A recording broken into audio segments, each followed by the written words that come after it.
We can convert ethanol fuels into electricity or into, it's a liquid fuel. So corn, food energy can be converted into these other three, only if we have it in abundance. But this might lead to proper management or farming of the seas.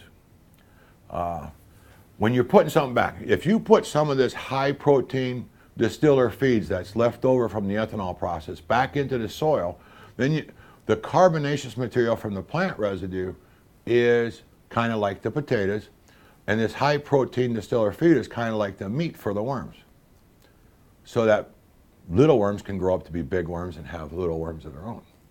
But if some of it made it into the great fisheries of the world, like the Grand Banks that are getting raped with these, deep drag nets, the ones that have the real heavy plows on them that, just scrape the bottom clean.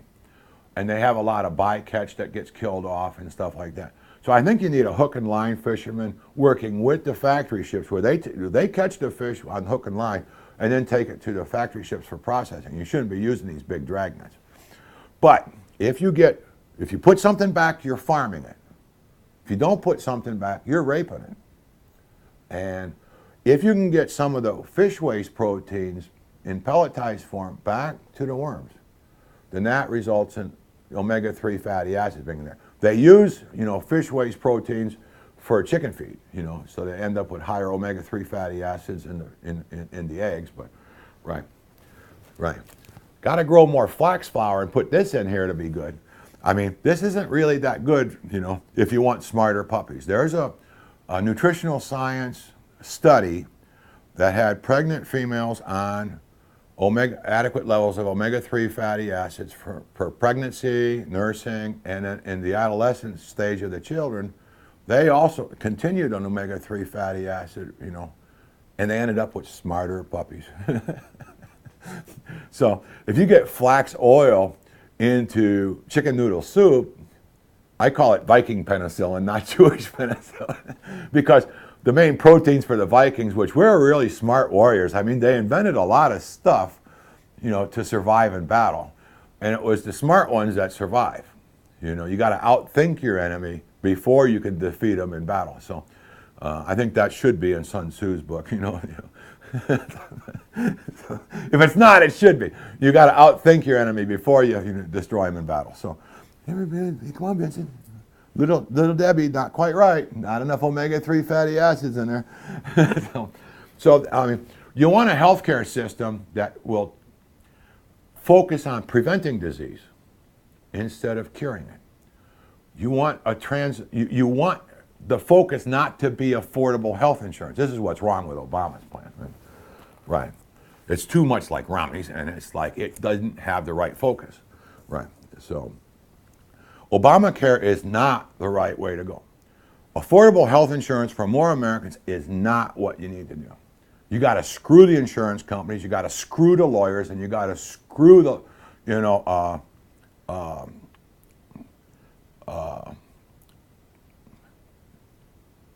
the drug companies. Okay, so you want a focus to shift from our drug culture to shift from being a drug culture to being a detox culture. But the doctors will need different technology to determine what detox programs are effective and which ones are junk.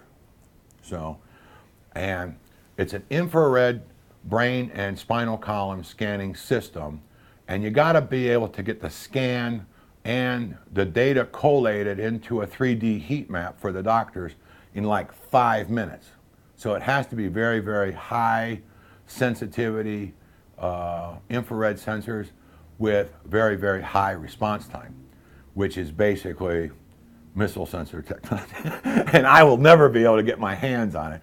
So, and that's some of the most protected secrets in the military, as missile guidance systems. So I think those might be the right sensors. But if you had the healthcare system, if you just got the federal government out of healthcare completely, and you had this technology in a county-wide health co-op, HMO co-op, that you didn't send the money to the insurance companies out of the county.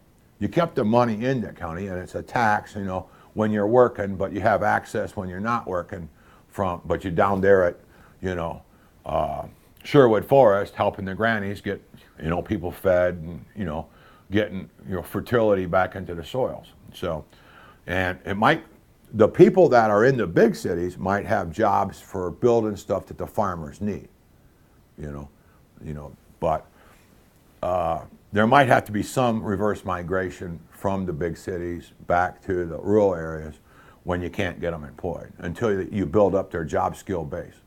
So, but the healthcare system should be a kind of co-op, so at the end of the year, anybody who didn't get sick, you disperse the profits back to them. That's what a co-op really means. So it gives people an incentive to, you know, eat healthy and stay healthy, so because they get a check back at the end of the year for any profits in the system. You got to get the doctors paid fair. You got to get, you know, the diagnostic stuff done right. But detoxing instead of, you know, drug culture, I think, you know, you can prevent Alzheimer's, and I think you can prevent Parkinson's disease with this technology if you have the right heat map to see when the blood flow in the brain has degraded to a certain point to the midbrain, where you have 50% of the blood flow to the midbrain that you should have. Right, then you probably need to detox, and that might delay or prevent the onset of Parkinson's. The midbrain is where the dopamine producing cells are at, and when those cells shut down or die, I mean, initially they're probably just shutting down because there's not enough nutrient making there, not enough oxygen, and the blood flow is not right. So most drugs, including street drugs, there were some researchers who did 3D heat maps of crackhead brain and marijuana contaminated brain and you know, cocaine and stuff like that, and they showed different areas of the brain shutting down on the blood flow. Well, that's a vasorestrictor action of the drugs. Now they weren't, you know, they didn't have enough balls to really do like a 20-year Haldol patient or a 20-year Thorazine patient in the psych wards to see how bad the blood flow in their brains was shut down, because the drug companies probably would have shot them. But so most drugs and toxins will create a vasorestrictor action on the blood vessels of the brain. And it's proper sleep that's common to mental health and physical health, with proper blood flow and proper oxygenation of the brain cells, of the waking centers of the brain, to recharge the brain chemistry, I think. When you have a vasorestrictor action on that blood flow, you won't recharge the brain chemistry right, and you can have 1/6 of the people demonstrating symptoms of, you know, bipolar condition or some other mental dysfunction. But it's because the brain chemistry is not recharging right. I have a rather severe form of sleep apnea. And I was misdiagnosed for 16 years. And they can't, you know, I had mental dysfunction because I wasn't recharging my brain chemistry. I wasn't sleeping right. And I can't be diagnosed right by the psychiatrist because the diagnosis of hyperinsomniac, you know, with brain chemistry burnout, it isn't in the DSM-4 and DSM-5. So I can't be diagnosed right, you know. If that's the right diagnosis that I just gave you, then, you know, it's not in the book, and they can't deviate from the book, the DSM-4 or DSM-5, until, without risking being sued for malpractice. You know, that's the real problem. They got to stay within the confines of the book, and they're saying that book is perfect then. And it's not. It's way off. I mean, I'm not going to debate how stupid the psychiatrists are, but this Sherwood Forest concept, it's not exactly a negative income tax, but it should result in more dignity for the poor being involved helping the farmers increase soil fertility. But when they migrate out of Sherwood Forest back to the regular economy, start paying taxes, that's when this evolves into compassionate capitalism for the rich, because the rich get what they really need, reinforcements on the tax rolls.